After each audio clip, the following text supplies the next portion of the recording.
नमस्कार, मैं रवीश कुमार। अब ये जुबान एनडीटीवी पे नहीं सुनाई पड़ेगी।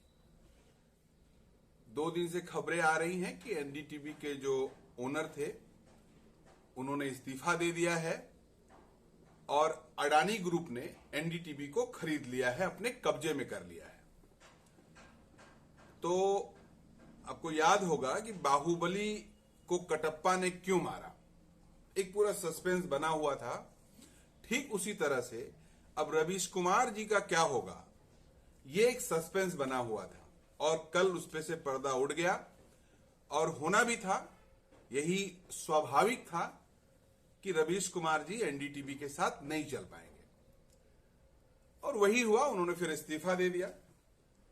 लेकिन मैं यहां पर बात करने ये आया था कि इस दौर की जो मीडिया है, जिसको रवीश जी की भाषा में गोदी मीडिया कह लीजिए, वो खबरों को दिखाती नहीं है, खबरों को बनाती है और बनाकर जनता का माइंडसेट करती है। इस तरह का पूरा माहौल बन गया है। और जो पॉलिटिकल घराने हैं, जो राजनीतिक रूप से संपन्न लोग हैं और उनके जो इकोनॉमिकल साउंड शागिर्द हैं या धन्ना सेठ हैं या पूंजीपति हैं, ये कैसे चैनलों को या हर उस माध्यम को जिससे जनता का बहुमत बने, जिससे जनता को अच्छी अच्छी चीजें दिखाई जाए, जिससे जनता को वही सोचने के लिए मजबूर किया जाए जो शासक वर्ग चाहता है, उसके लिए वो उनको कैसे खरीद ले रहा है, कैप्चर कर ले रहा है। ये इन दिनों खास करके 2 उदाहरण जो है, जो इन चीजों को स्थापित करते हैं, दिखाते हैं। पहला, महीना भर से ज्यादा हो गया, भारतीय राष्ट्रीय कांग्रेस के नंबर 1 के नेता, राष्ट्रीय अध्यक्ष नहीं, पूर्व राष्ट्रीय अध्यक्ष सांसद राहुल गांधी इस समय भारत जोड़ो यात्रा पर निकले हैं। और भारत जोड़ो यात्रा पर दक्षिण भारत से लेकर कन्याकुमारी तक, जो कन्याकुमारी से लेकर जम्मू कश्मीर तक जो उनका रूट बना हुआ है, जनता को या जनता उनके इस कार्यक्रम को हाथों हाथ ले रही है। बड़ा पॉजिटिव एक एक्ट चल रहा है। और कहा यह जाए अगर कि इस समय राष्ट्रीय स्तर पे अगर देश के भीतर कुछ हो रहा है तो राहुल गांधी जी के नेतृत्व में एक यात्रा चल रही है जो जातिवाद या सांप्रदायिकता के खिलाफ, आरएसएस के वर्चस्व के खिलाफ और उनके अनुसार जो भाजपा आरएसएस ने समाज में जहर बो दिया है, उस जहर के खिलाफ आपसी भाईचारा के लिए, गंगा जमुनी तहजीब के लिए भारत जोड़ो यात्रा वो कर रहे हैं। हमको नहीं लगता है कि इससे इंपॉर्टेंट कोई पॉलिटिकल एक्ट इस समय देश में हो रहा है। तो क्या इसको मीडिया को दिखाना नहीं चाहिए?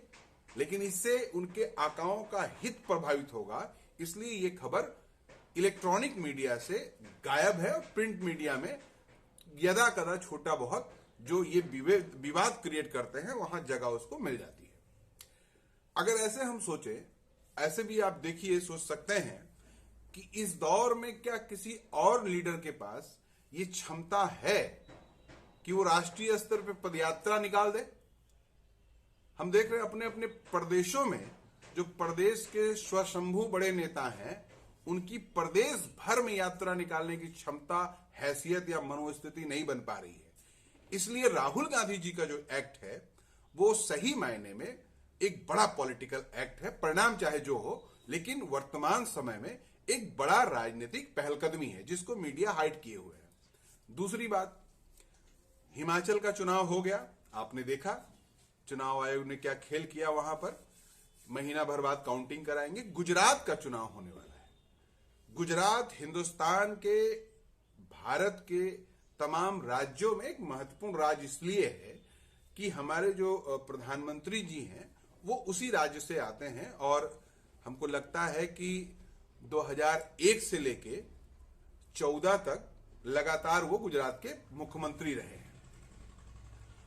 तो इसलिए गुजरात एक इंपॉर्टेंट स्टेट बन गया है। लगातार 95 से माने 8वीं विधानसभा या 9वीं विधानसभा से वहां पर भाजपा का शासन है जो अभी तक जारी है, अभी तक चल रहा है। तो एक बात जो कहनी है कि जब लगातार भाजपा वहां शासन कर रही है, गुजरात को लेकर बड़ी कंट्रोवर्सी भी है, 2002 में जो दंगे हुए उसमें जो आज के प्रधानमंत्री हैं, कल वहां के मुख्यमंत्री थे, उनके ऊपर भी आरोप लगा कि इनकी शह पे चीजें हुई हैं और तमाम कमेटियों ने उनको भी कटघरे में खड़ा किया। लेकिन कानूनन बरी हो गए, जनता के लिहाज से, जनता के माइंडसेट में वो अभी भी बरी नहीं हुए हैं, उसके दोषी वो हैं जनता के चयन में। तो इतने बड़े राज्य में जहां भाजपा लगातार अपना खेल करती रही और कांग्रेस 85 तक, बीच में जनता दल भी कुछ दिन सरकार में रही, लेकिन उसके पहले लगातार कांग्रेस सरकार में रही और लगातार कांग्रेस का परफॉर्मेंस वहां पर थोड़ा ही सही लेकिन बेटर होता जा रहा है। अभी इसी बार ये जो विधानसभा चल रही है वहां पर 49.05% वोट भाजपा को मिले थे, तो 41.44% वोट कांग्रेस को मिले थे। आम आदमी पार्टी को 0.1% वोट मिले थे पिछले चुनाव में, और सीटें जहां भारतीय जनता पार्टी को 99 आई थी, वहां कांग्रेस को 77 सीट आई थी। मात्र कुछ सीटों का अंतर था।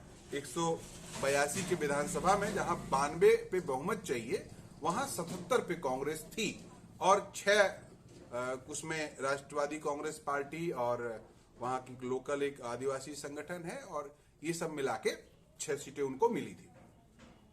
तो इतना नेक टू नेक फाइट में जब कांग्रेस थी, और लगातार 85 के बाद से कांग्रेस अपनी सीटों को 2, 4, 5 ही सही बढ़ा रही है, लेकिन आज के मीडिया में, आज के चुनाव में कांग्रेस लड़ाई में नहीं दिख रही है। वाया मीडिया ये दिखाया जा रहा है कि भारतीय जनता पार्टी अगर कुछ होता है तो आप सरकार बना रही है। ये खेल आप समझिए, आज वहां वोटिंग हो रहा है गुजरात में, फिर भी मैं कहना चाहता हूं ये खेल आप समझिए कि मीडिया आपका माइंड सेटअप कर रही है कि जैसे दिल्ली में जो कांग्रेस के वोट थे वो आम आदमी पार्टी को शिफ्ट हुए, पंजाब में जो कांग्रेस के वोट थे वो आम आदमी पार्टी को शिफ्ट हुए, उसी तरह से गुजरात में भी हो।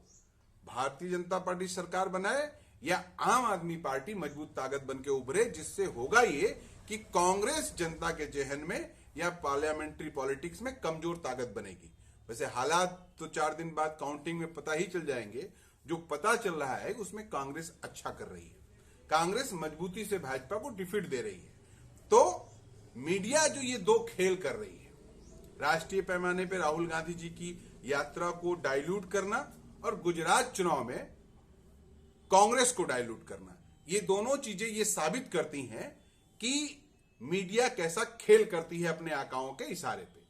इसीलिए ये बात तय थी कि रवीश कुमार जी का क्या होगा, रवीश कुमार जी का क्या स्टैंड होगा, ये पहले से तय था। वैसे व्यक्तिगत रूप में रवीश जी अच्छा कर रहे हैं। व्यक्तिगत रूप से मैं उनको जब देखता हूं तो लगता है कि चलिए हिम्मत के साथ आदमी कुछ कर रहा है। बहुत सारे लोग ऐसा कर रहे हैं, उनका एक बड़ा प्रोफाइल है, प्रोफाइल के साथ वो ऐसा कर पा रहे हैं और सरकार के अगेंस्ट, सरकार के गलत कामों के अगेंस्ट खड़े हैं। इसके लिए रवीश जी आपको बहुत बहुत बधाई, और बधाई उनको भी जो लोग आज अप्रिशिएट कर रहे हैं रवीश जी को, और इस आशा और विश्वास के साथ कि आप भी उस पाले में खड़े होइए।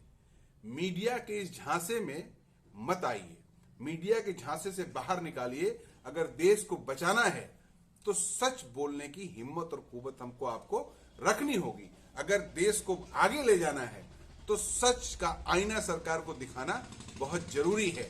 और रवीश कुमार जैसे लाखों लाख लोग जो लगे हुए हैं इस काम के लिए, रवीश कुमार जैसे तमाम लोग जो इस काम में लगे हैं, उन सबको बहुत बहुत बधाई। आशा है हम कामयाब होंगे अपने मिशन पे, अपने एम्बिशन पे। नमस्कार।